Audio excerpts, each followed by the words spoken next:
Segunda Reis, capítulo 13, versículo 14 a 19. Hoje encerro a série Eliseu. Ah, que pena, pastor! Um dia eu vou ensinar vocês a fazer isso. Foi tão legal essa série. Teve umas pregações. Cave foi uma bênção, não foi? O Machado. Tá bom.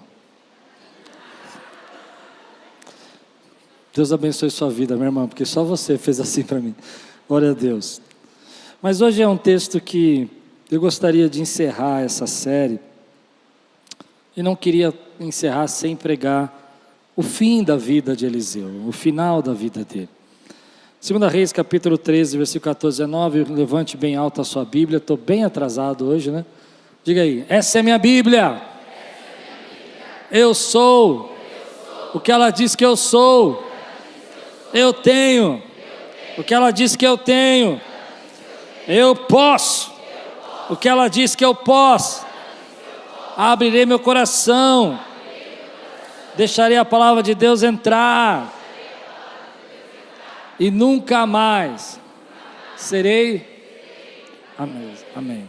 Eu só esqueci que nós estamos um propósito novo aqui, eu tinha que ter explicado isso para a igreja. Falei dos 21 dias, né? Falei da campanha, mas tem um terceiro propósito que está começando a acontecer na igreja, e eu queria que vocês participassem. Nós vamos evangelizar 2.000 pessoas em um ano.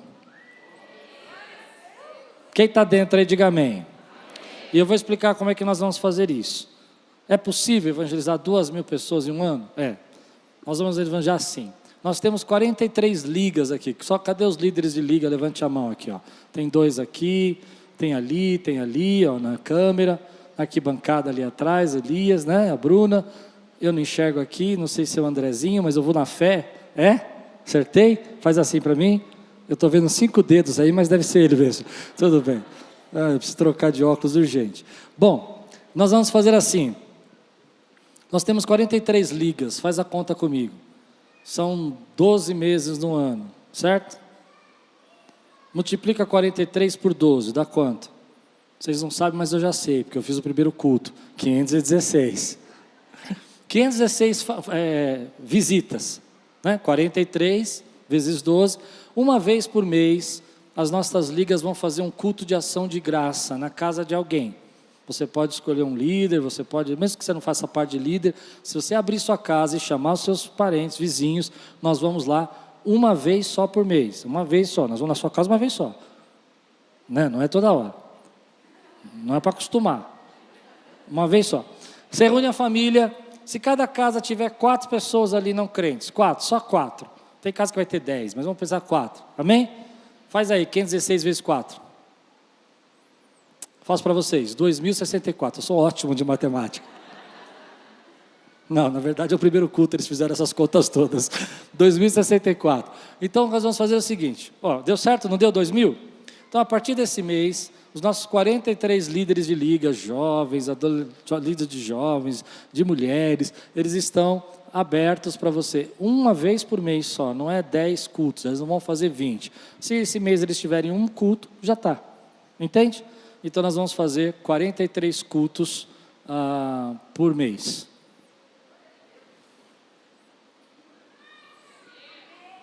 Obrigado, minha irmã. Alguém disse amém. Quero ouvir um amém. Quem está comigo nessas 2.000 almas que nós vamos ganhar aí? 2.000. Então o que eles vão fazer? Vão ter as ligas normais e eles vão estar fazendo uma visita, um culto de ação de graça. O culto vai ser muito simples, 2 cânticos, um testemunho, uma oração, uma pregação, bora para casa, faz o apelo e deixa Deus fazer a obra. Muito simples. Eu creio que Deus vai usar a vida deles poderosamente e o apóstolo Gustavo falou, né, que a gente tem que acreditar. Então, se você também não faz parte de liga, mas quer abrir sua casa ou quer ter um culto de ação de graça lá, desde que você chame a sua família que não é crente, aquela tia que te persegue, aquele cunhado que fala mal de você, é eles que nós queremos, porque Deus diz na sua palavra que Ele escolhe as coisas loucas desse mundo para envergonhar, sabe? Geralmente quem se converte é o que mais fala mal de crente, então chama ele também, que é bênção. Deus vai fazer algo na vida dele. Amém, queridos? Começamos esse mês. Quantos aqui querem um culto de ação de graça na sua casa? Levante a mão. 1.000 pessoas, vai passar das 2.000. Está levantando mais a mão, tem mais gente levantando a mão. Eu vou conseguir, você vai ver. Tudo quanto fizer? É isso aí. Agora tem que fazer valer essa frase.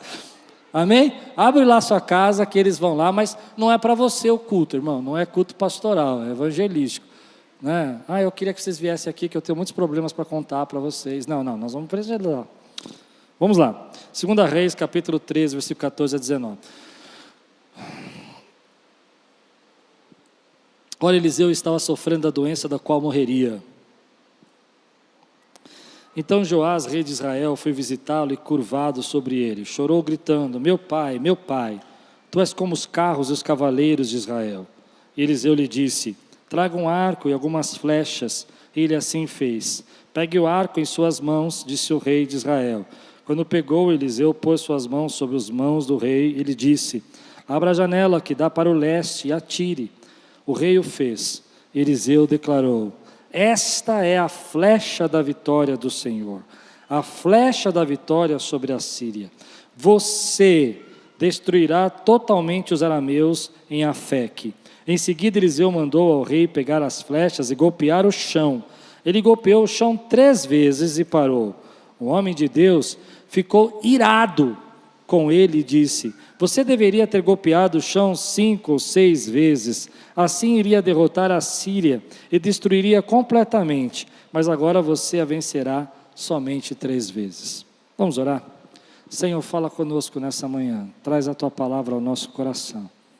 Ministra agora, Senhor, ministra, no mais profundo, porque eu creio que nessa manhã é manhã de cura, em nome de Jesus. Amém.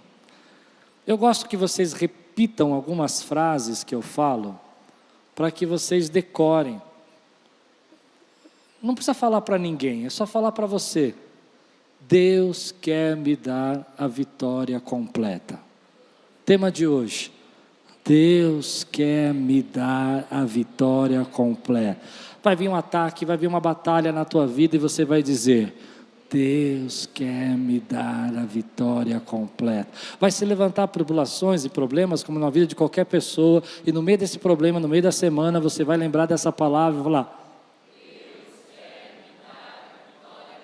eu quero que você decore isso, para quando você estiver enfrentando as coisas que você tem passado nesses dias, que você às vezes não aguenta mais, você olhe para esses problemas com toda a tua fé, com toda a tua autoridade, e diga só pela última vez, Deus quer acabar a obra que Ele começou, Ele não quer que a obra fique inacabada, em nome de Jesus, Ele quer me dar a vitória completa. Mas eu não pregaria esse texto e não escreveria esse versículo na Bíblia. Acho que isso é contra tudo aquilo que a gente gostaria de ouvir. Olha o primeiro versículo desse texto. Veja se isso é justo, igreja.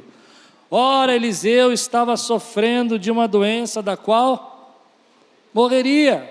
Eu não escreveria esse versículo da Bíblia. Você escreveria? Eu falei, Eliseu estava quase morrendo. Pronto, ponto final. Ninguém precisa saber. O problema é meu. Porque Elias subiu numa carruagem de fogo. Elias, no redemoinho. A carruagem passou, dividiu os dois e ele foi levado no redemoinho. Não foi na carruagem. Vamos corrigir aqui já. Amém? Mas ele foi no redemoinho. E Eliseu tinha que ter 2 redemoinhos. E 2 carruagens. Porque ele tinha feito obras ainda maiores do que Elias. Ele flutou o machado, ele ressuscitou o filho da sunamita. E aí você começa a olhar para isso e você fala, é assim, Deus? É assim que vai acabar a vida desse herói? É desse jeito?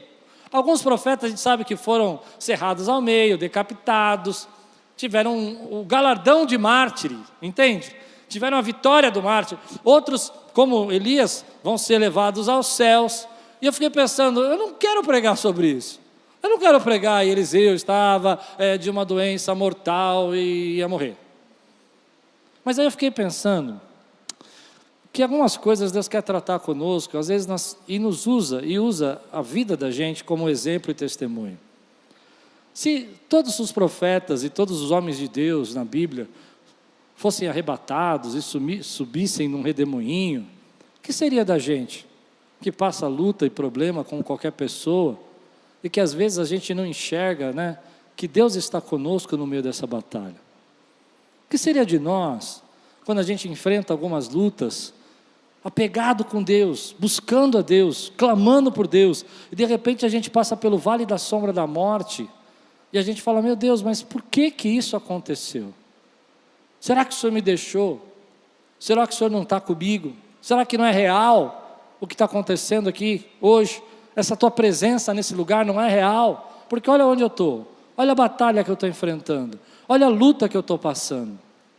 Se eu tivesse só Elias, eu teria que dizer para você, olha, realmente os servos de Deus estão sendo sempre arrebatados. Mas quando eu vejo para Eliseu, eu vejo duas metáforas lindas, olhando para Elias e Eliseu. A primeira metáfora é a metáfora de Elias. Um dia a noiva de Jesus vai ser arrebatada e vai subir em glória e vai estar com ele. Mas eu vejo uma outra metáfora também aqui, é que aquela igreja que passa por tribulação, que passa por luta, que passa por seta, ela ainda está nos braços do Senhor. E aí eu tiro duas lições disso. A primeira é que não importa quantos milagres você faça, não importa quanto Deus te use, você ainda é um ser humano, você não é Deus. Você ainda passa por batalhas e você continua tendo que entender a sua humanidade apesar disso. Deus faz muitas bênçãos, eu só estou vivo porque Deus teve misericórdia da minha vida, não é verdade? Deus te guardou, você teve milagres para contar, você viu milagres, você participou de milagres, mas mesmo assim você precisa entender que você é um ser humano. Mas aí entra numa segunda condição, que é a que mais me chama a atenção, é que nós confundimos a nossa condição com a nossa posição. E embora Eliseu estivesse marcado por uma doença que ia tirar a vida dele, essa fosse a condição física dele, a posição ainda é que ele era um profeta do Deus Altíssimo e que Deus usava a vida dele e ia falar através da boca dele. Então eu não sei qual é a condição que você está aqui, mas eu sei que tem muita gente que está passando por condições difíceis na sua vida, medos, ansiedades, traumas, problemas, enfermidades, lutas, sequelas, e Deus e você questiona Deus, e você fala, Deus, você nem é Eliseu, hein? Você nem é Eliseu, mas mesmo assim você questiona Deus. A gente nem chegou perto do que Eliseu fez, mas a gente pergunta a Deus, por que o Senhor está permitindo? Será que o Senhor está na minha vida? Será que o Senhor está comigo? Então a palavra vai dizer para nós, ei filho, não confunda a sua condição com a posição que eu te dei. A posição que eu te dei é que você continua sendo meu filho, você continua sendo meu, eu ainda uso a tua vida, você ainda é minha voz profética para essa geração. Mas a gente entra num trauma aqui. Eu sei que eu vou tratar traumas agora. Nesse momento eu estou entrando numa zona escura, num lugar obscuro, porque eu vou tratar traumas.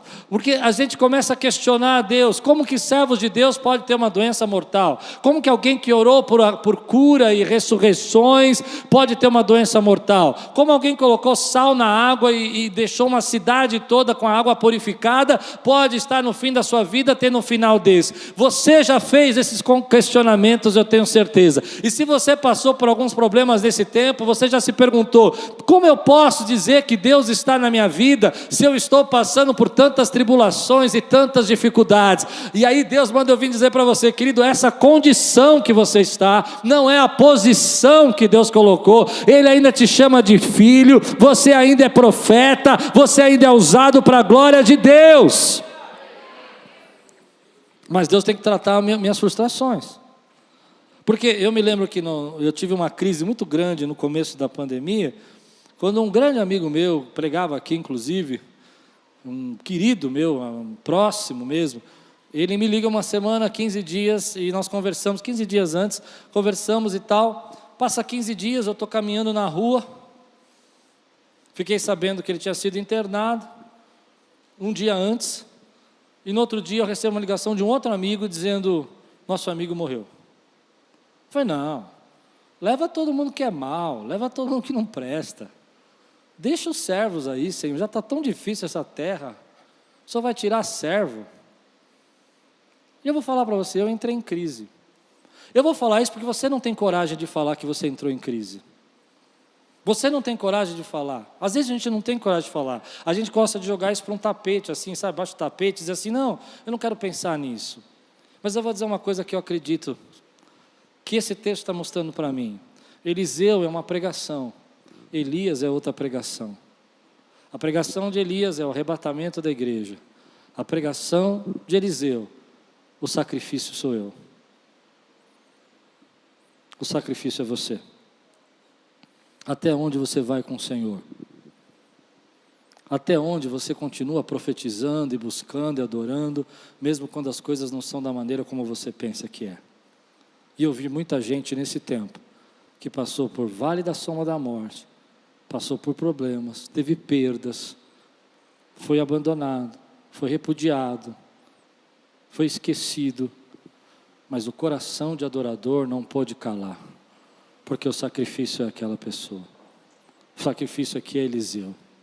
Eliseu então se põe de fé enfermo, para fazer a sua última profecia, porque os valentes de Deus morrem de pé. Os valentes de Deus não param de adorar. Os valentes de Deus não param de glorificar o Senhor. Quantas vezes Deus já me arrebatou, mas quantas vezes Deus falou, isso você vai ter que carregar, essa vai ser a sua cruz, mas eu estou com você, e eu continuo na tua vida. Então você com tristeza, com dor, com luta, com medo, você levanta a tua mão e diz assim, para onde iremos nós? Só tu tens as palavras de vida eterna. E você então fecha a sua porta do quarto e começa a cantar, se Deus fizer, Ele é Deus, mas se Ele não fizer, Ele continua sendo Deus. Ele é o Deus da minha vida, Ele é o Deus da minha entrada e da minha saída, Ele é o Deus que opera na minha vida, porque eu aprendi que o sacrifício sou eu. Eu sou o sacrifício. Ou seja, Deus está dizendo na minha vida e na sua vida, através da palavra dEle, que nós estamos glorificando o nome dEle. Muito mais do que quando somos arrebatados, mas quando no meio da tribulação, continuamos adorando. E eu quero saber se tem alguém aqui que consegue adorar na tribulação.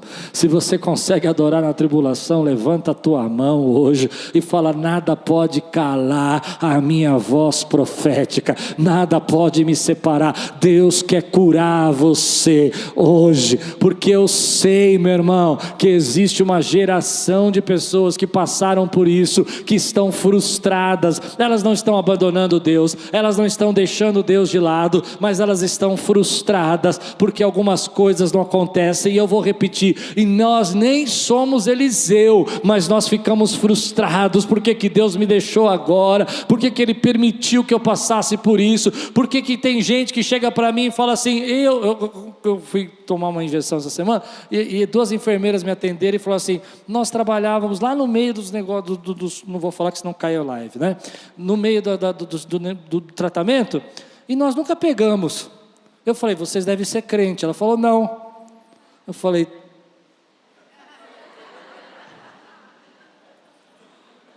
glória a Deus, glória a Deus. E as duas falaram, olha, nós não tivemos nada não, estávamos lá no meio da UTI, lá não tivemos nada.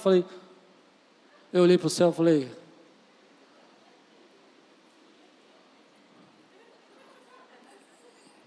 preciso terminar a frase? Não, né?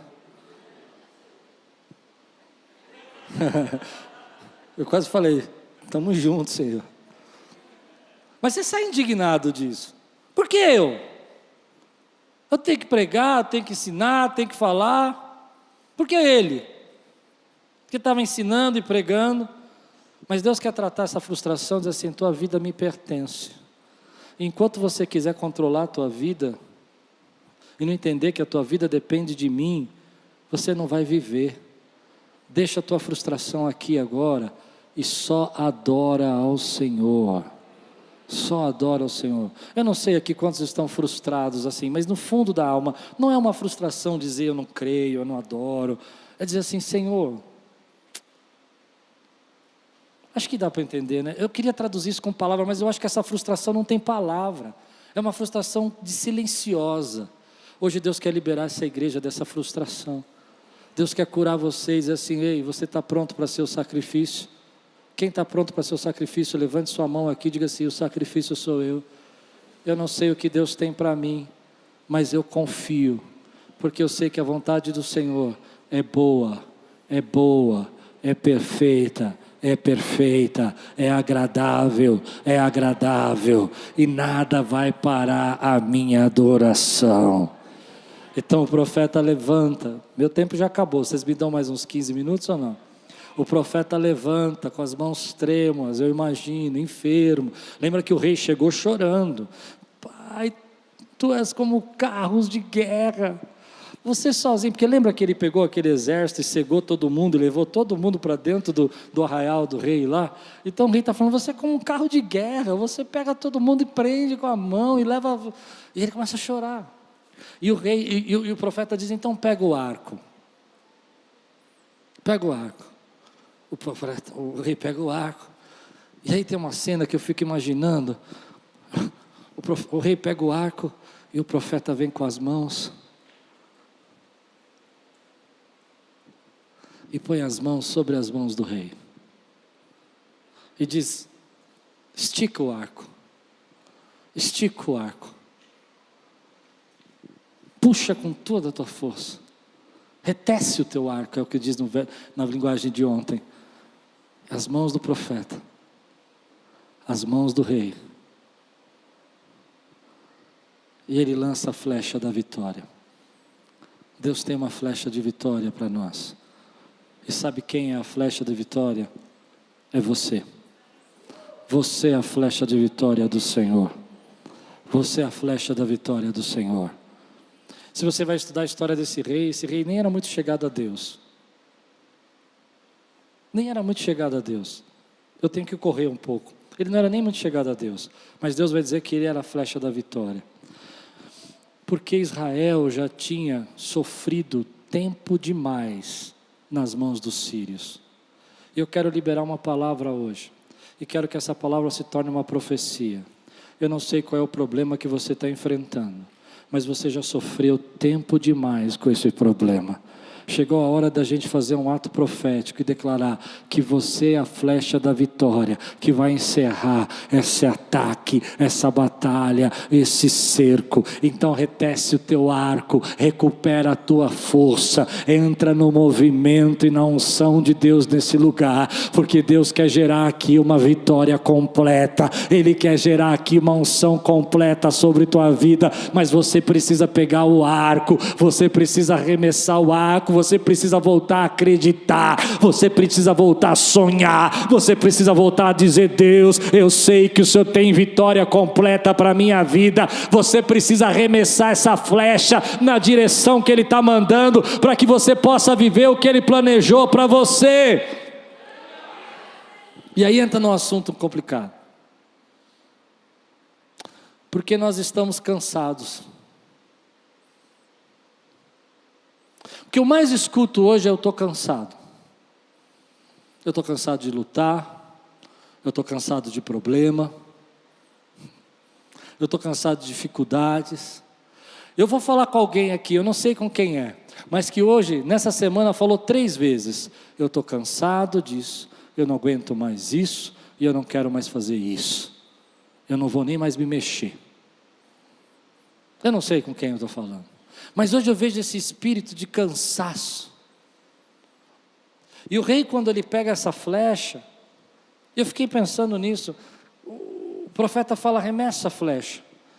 E provavelmente deveria, entenda isso, porque o profeta vai falar, se você tivesse arremessado 5 ou 6, então existia 5 ou 6. Porque ele não poderia arremessar uma coisa que ele não via. Se você tivesse arremessado 5 ou 6, ou talvez tivesse pego do chão e arremessado novamente, eu não sei qual é a estratégia aqui, mas existia condição de fazer. E aqui está o segredo desse texto. O rei pega e só arremessa 3 flechas. Deus quer entregar a vitória completa. Tem o arco, tem as flechas, tem a mão do profeta, mas não tem o ânimo do rei. E para Deus entregar a vitória completa sobre sua vida, eu tenho que tratar o teu coração. Você tem o arco, você tem a flecha, mas às vezes a gente não tem a força. E se tem uma coisa que o inimigo tem roubado nesse tempo é a nossa força. Você tem dito tantas vezes que você não aguenta mais lutar. E Deus está dizendo, ei, ainda tem algumas batalhas, 5 ou 6, mas a vitória vai ser completa na tua vida. E hoje Deus quer recuperar essa força que você perdeu. Eu creio que Deus quer nos curar de 2 coisas. Primeiro, dessa frustração que eu disse, onde você precisa confiar e dizer assim, o sacrifício sou eu, a vontade de Deus vai se cumprir. E a segunda coisa é voltar a tomar esse ânimo na tua vida e dizer, Senhor, eu ainda posso guerrear, eu ainda posso lutar, porque eu não vou ficar com menos do que a vitória completa que o Senhor tem para a minha vida. Eu não declaro mais que eu estou cansado, eu declaro que a alegria do Senhor vai ser a minha força, a minha gratidão vai me colocar de pé. Eu declaro agora que em nome de Jesus, que eu já apanhei demais nessa batalha, e chegou o tempo de eu viver agora a vitória completa dessa batalha.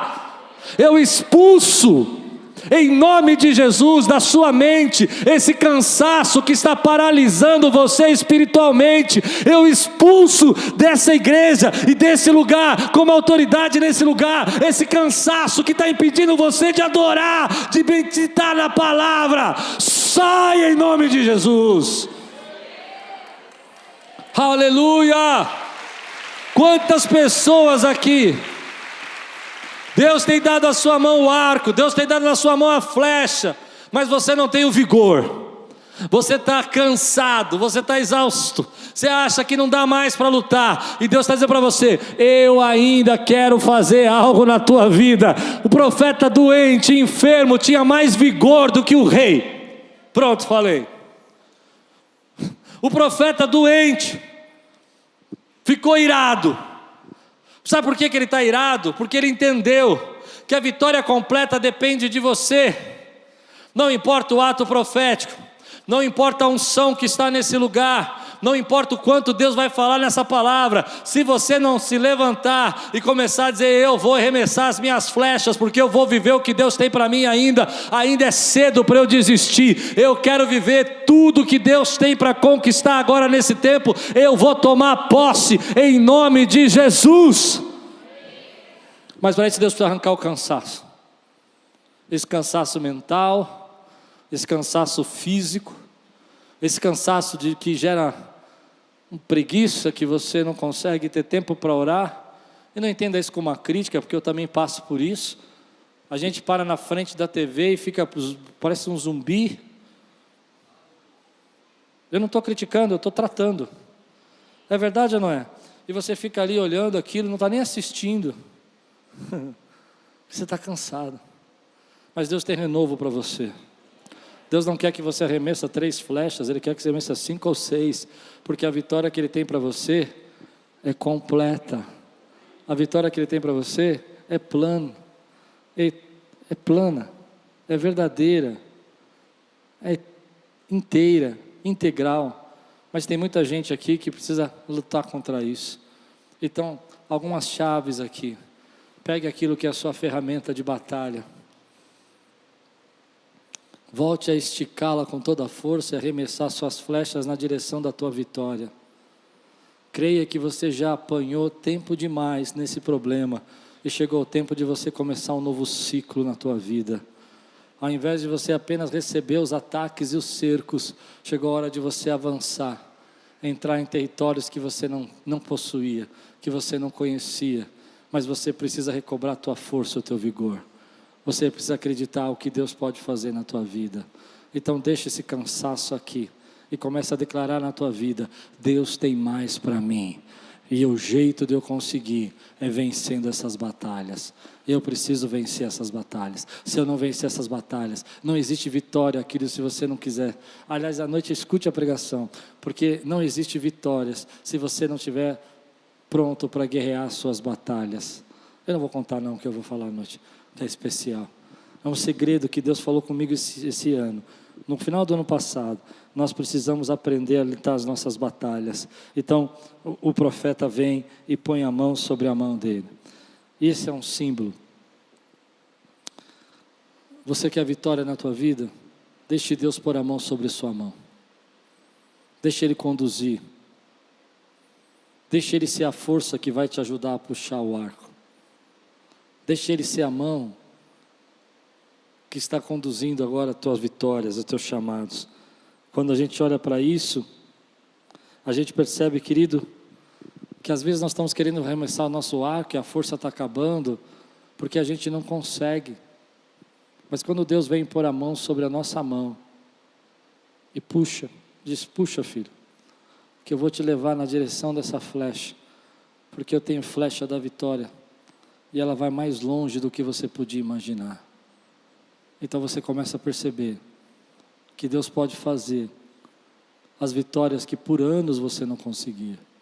Mas a história vai dizer que o rei só venceu 3 vezes. Era para vencer por completo, mas ele só venceu 3 vezes. E eu vou lançar uma palavra que eu quero saber se você recebe. Eu não quero parar na metade.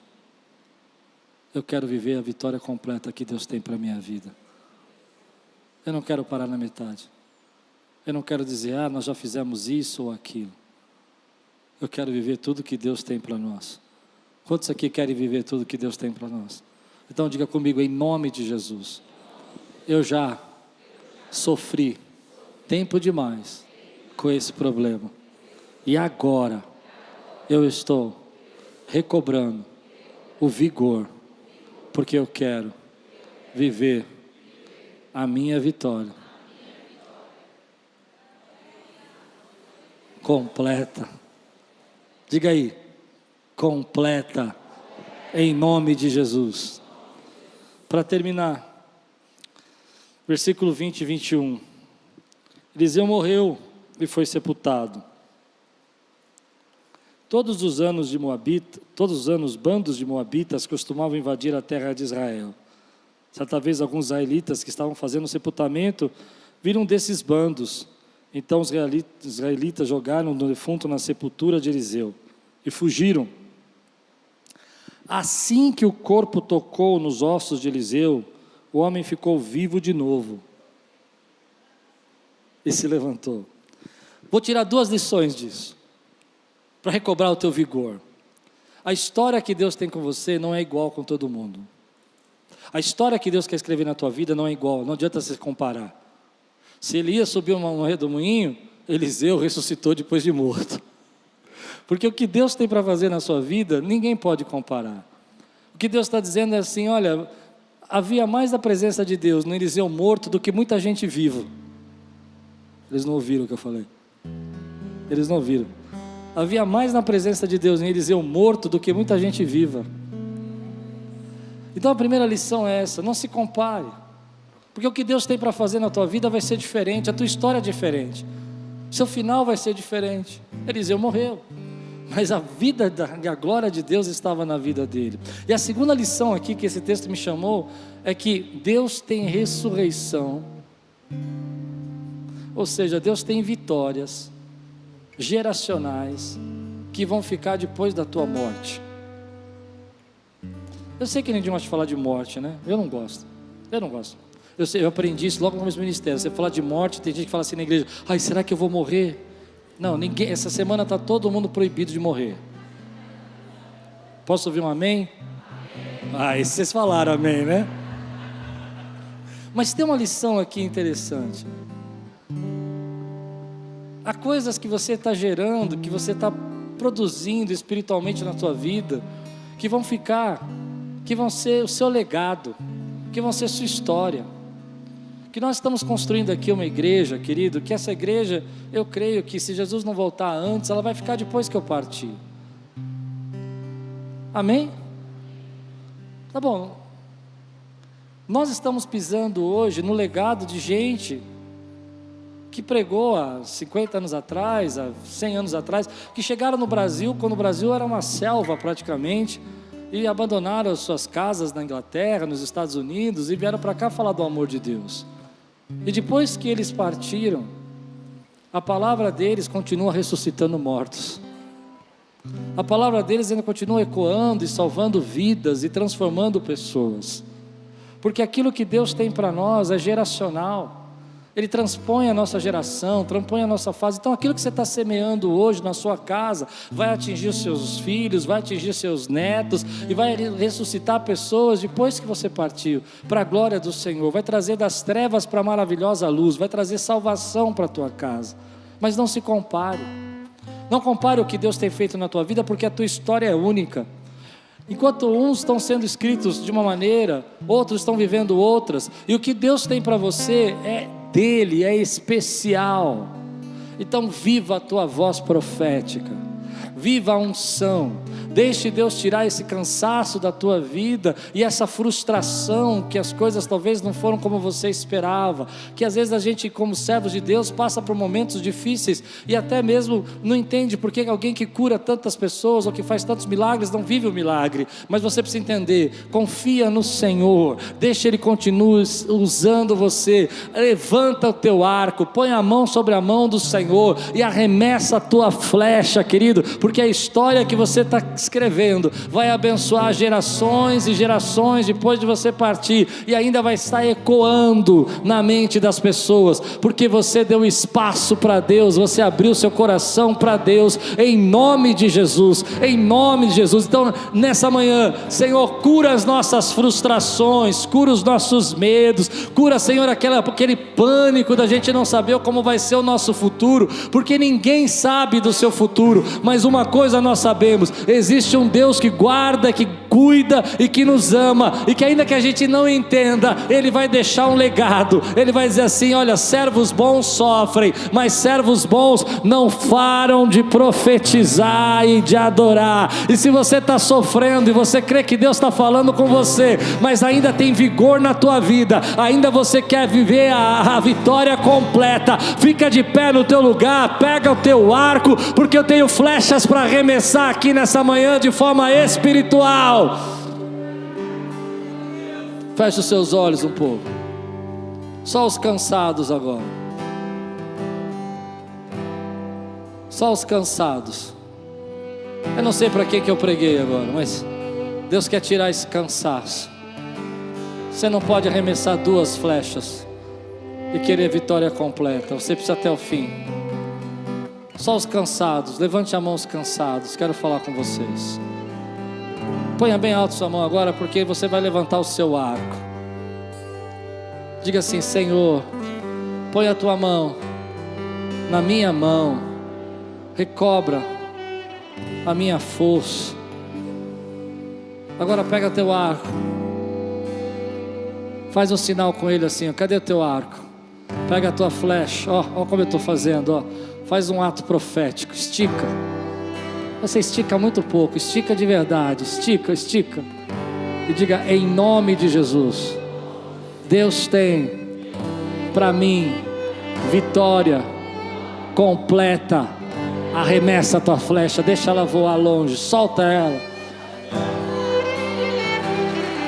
Aleluia.